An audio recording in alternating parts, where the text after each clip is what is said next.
Hi, this is Chris with the Sheepdog Church Security Academy, and today we're going to be discussing the tragedy at Starrville. So on January 3rd, 2021, at the Starrville Methodist Church in Winona, Texas, the pastor, his wife, and another deacon arrived at the church early in order to open it up and all that good stuff. Unbeknownst to them, that evening there was a vehicle pursuit that ended in a crash where the bad guy basically ran on foot, found himself at the church, broke out a window, and got inside the church. Once inside the church, he rummaged around a little bit and was able to find the church's money bag. So he grabs that and he finds himself hidden in the bathroom. That's about the time, roughly, when the pastor, the deacon, and his wife show up. So they get there, they unlock the doors, they enter the church, and the pastor, as he's kind of looking around, goes into the bathroom and he discovers the subject. He's standing there clutching onto the money bag. So the pastor, who's armed, draws his pistol and holds him at gunpoint, talks him to the ground, and the guy's laying there on the bathroom floor. The pastor calls for help, the deacon comes, his wife comes. The deacon starts calling 911, gets, dispatch online, is talking to them. And while the pastor's holding the gun on him, he becomes momentarily distracted.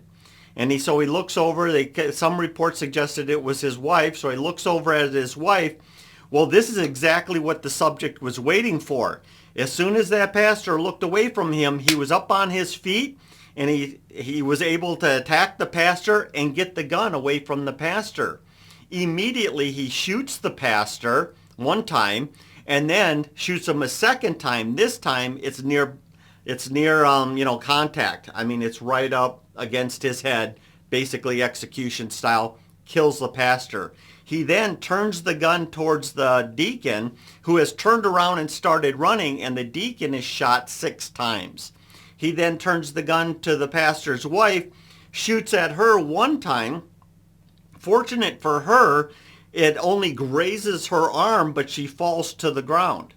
And so now this guy, the bad guy, now believing that he's basically killed everyone there, he's able to obtain the pastor's keys. He runs outside. The pastor's got a pickup truck out there. He jumps in the truck and he takes off. Well, 911, of course, has already been called by dispatch. They hear the shooting. They hear it unfold. Police are sent there as quickly as they possibly can. When they get there, they discover the pastor is already dead.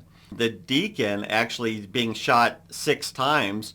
They were able to provide him aid and get him to the hospital. He survives, and of course the wife was only grazed and had some minor injuries from falling. From that, though, through that contact, they're able to discover that the pastor's truck actually had OnStar. And so they were able to track that vehicle and ultimately disable the vehicle, allowing the police to capture them. Now, there was no additional violence at the scene. However, that's probably only because the gun was found, the pastor's gun was found, and there was no more rounds left to it. He fired up all the rounds inside the church. The tragedy at the Starrville Methodist Church is very important to us as safety team members. It's important to us because there's 2 key takeaways or 2 lessons that we can take away from this. The first one is that we have to be doing safety sweeps before church starts or any big event starts. We need to get there and do a search, and we're going to talk more about that here in a minute. The second thing is this: if we do come face to face with a potentially violent person, what do we do? And so that's what we're going to be talking about in the rest of this video. Key lesson number 1 is a pre-service safety sweep. And so what we're going to do is every Sunday or before any major events, while the church has been empty for a long while, maybe all week for some of us, or maybe just a couple of days, or at least from the night before, we need to arrive and do a safety sweep. Now, as we arrive, the first thing we're thinking about is the exterior. Are there any signs of vandalism or burglary along the exterior? And so we're looking for, maybe it's a pile of beer cans in the in the parking lot, or maybe there's some broken glass, or we're seeing some other sort of vandalism that occurred at the building. If we see any of those indicators, what we're going to want to do is we're going to contact law enforcement and let them respond. And I mean, even if it's just a vandalism, right? We want police to show up. We want them to start working the case. Now, for some of us, you're probably thinking about that exterior check. It's like, boy, the weather does not always facilitate an exterior check. Now, for a lot of us, though, we might be able to just drive real slowly around our building depending on its layout. Some of us have alleys on the side of the building. Some of us have maybe a utility road that goes around the side of the building. Maybe your parking lot facilitates a relatively close drive around the building. Even if it doesn't cover all sides, we can still do a lot from our vehicle when the weather doesn't permit us. Now, the gold standard, though, is that we're getting out of our vehicle, we're walking around, we're looking for pry marks on doors, we're looking for broken windows, we're looking for doors that were left open or propped open or unlocked. All these things kind of indicate that there is theoretically a possibility of somebody in that building. And once again, if that's the case, we're backing off, we're calling police, we're letting them do the sweep through the building and work any case that needs to be worked. Now, once we go inside, though, if there's nothing on the outside, now we're going on the inside. Hopefully your church has an alarm system, so you're going up there and you're turning off the alarm, right? Depending on the nature of your alarm system and how it's set up, there could be indicators on there like, hey, rear door unsecure, or it might indicate that there was alarm in the night, or anything like that. Once again, we're turning off the alarm, and there might be some information there that somebody could be in the building. At that point, we're backing off, we're calling police, we're allowing them to search. The next thing, if we don't have anything there, now we're going to do a safety sweep of the building. Now, one of the things that we're looking for is if anyone breaks into your building, they're probably doing it for one of two reasons, right? They're probably doing it for either to vandalize the place or to steal stuff. So in our sweep, what are we looking at? We're looking at offices that maybe have been disturbed, tipped over, monitors stolen, computers stolen, safe being broken into, those kind of signs. Or maybe it's vandalism of the altar. If you have an altar that's set up and people have knocked over things or spray painted things. Once again, we're just kind of checking those primary areas first to kind of judge if somebody's broken in. And once again, if somebody has, we back off, we call police. But if we don't see those obvious signs, now we're doing a deeper search, right? And we're doing this as a two-person team, and we'll be talking more about that when we get into the second key lesson about, contacting somebody face-to-face inside the church at this time. But we're doing this as a team, right? And we're searching rooms, we're searching offices, we're searching stairwells, we're searching bathrooms, and all that good stuff, because we don't know where they could be. Now, just kind of a tip that might help you is the more of these rooms that can be locked and secured the night before when they're not in use, obviously you're going to be able to do a much quicker search of the building because you won't have to drop into every single classroom. I say that mostly not for the medium-sized churches or small churches. I'm saying that mostly for some of these very large churches that you'd probably need a very large team to do a room-by-room search.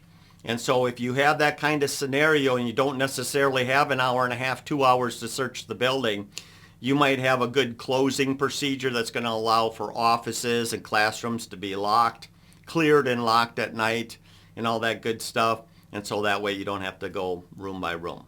Lesson number 2 is, what do we do if we come face to face with somebody who's broken into our facility during the night? Well, one of the things we've already kind of mentioned in the first lesson is that we never search a building by ourselves. We're always going to have a partner. This is true for all contacts of a potentially violent person, that we want to use that contact cover team, right? And so one of us is dealing with that individual, the other person's in an overwatch position, able to respond with and or support with any force that needs to be used, less than lethal or lethal force. Or if it turns into a hand-to-hand combat, we're fighting with each other, they can jump in and assist in all that. Or in the case of the deacon here, they can be the one calling 911, though probably would have been preferable if the wife had done it rather than the deacon. But either way, the idea here is contact cover. So now we've made contact with this person and we're dealing with them.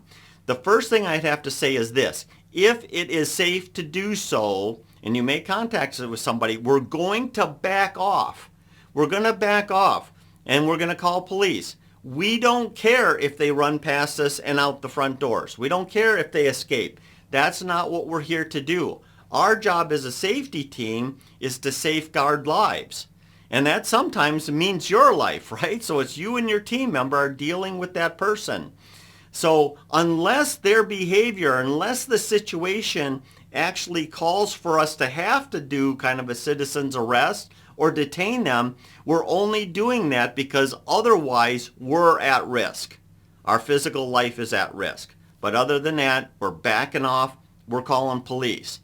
But now in those situations where we do have to detain them, we have to potentially hold them at gunpoint, then what we're going to do is we're going to apply some good safety, officer safety stuff, is to use a law enforcement term, and that is your contact and cover. That's one. But the other thing is this: reactionary gap, right?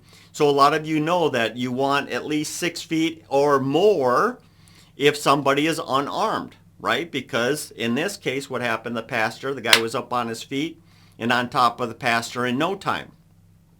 So that reactionary gap gives us some time to respond to their new action, right? So the OODA loop, we observe them get up, we orientate ourselves to their behavior, we make a decision about what we're going to do, and we're going to act. And so that OODA loop can be shortened by training, but for the most part, you're going to want that 6 feet or better. Now, if they're armed with a blade or a blunt object, that reactionary gap gets even more, increases quite a bit. Some people say 21 feet, some people say 30 feet. The point is, is obvious, right? We want as much distance as possible. Another thing that we can use to our advantage is barriers. So to give you an idea, in this case, the guy was on the floor inside the bathroom. Now, I don't know the nature of their in particular bathroom door, but many of our offices, classrooms, and bathroom doors have springs on them that close the door automatically. So you can kind of imagine, maybe you go in there and you have your foot now propping the door, so that way if the guy suddenly jumps up, you take your foot away. Now the door finishes closing. They still have to deal with the door they have to deal with the door in some way. So instead of it being wide, completely wide open, kind of imagine the door kind of halfway shut, right? And so you have plenty of view on them. You can see them just fine. But now if they get up, you move your foot because you're going to tactically back up anyway, potentially, and that door is going to be in the way. You can then kind of take that basic idea to other places at the church, right? If you're in an office, is there desks and chairs in there that are between you and the bad guy? If you're in the sanctuary, are there chairs or pews between them and you? Is there other furniture or, bookshelves and things like that in different areas of your church that might serve as a barrier just to slow them down a little bit? So we're contact cover, we're using our reactionary gaps, we're using barriers to our effect, and at all costs, we're breaking contact if we can, calling police and letting them deal with it. If this video has helped you, I'm going to ask you to subscribe and hit the bell, because every week we create content just like that. The other thing that we have to offer you, if you want to go deeper and stay informed with what we're doing, go down into the description and join our email list, and you get our weekly Sheepdog Sentinel e-newsletter. Other than that, as always, let's be careful out there.